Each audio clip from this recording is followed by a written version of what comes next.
Bonjour à vous. Alors aujourd'hui, je vais vous faire juste un petit post rapide sur la lumière et l'obscurité, le bien et le mal pour nous-mêmes. Je vous en ferai un autre après pour le bien et le mal de façon générale parce que ça mérite vraiment de s'y attarder. Aujourd'hui, je vous dirai simplement ça.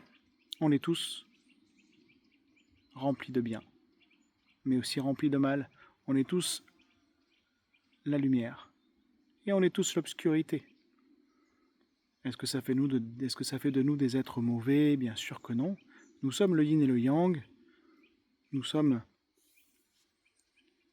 la lumière et l'obscurité, la somme des deux. On n'est pas gris pour autant, hein. On n'est pas non plus que lumière, hein, d'accord. Donc les gens qui vous disent qu'ils ne sont que lumière, eh bien, ce sont des gens qui se mentent à eux-mêmes tout simplement. Et des gens qui sont peut-être parfois plus obscurité que lumière, d'autres parfois plus lumière qu'obscurité. Mais ce qui est important de comprendre, et c'est ça qu'on est venu expérimenter, c'est d'arriver à trouver une forme d'équilibre entre le bien et le mal, entre notre part de lumière et notre part d'obscurité.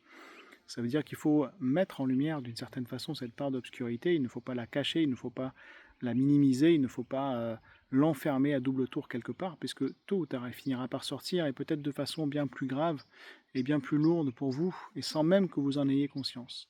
Voilà, donc accepter cette part d'ombre en vous, c'est quelque part y mettre de la lumière.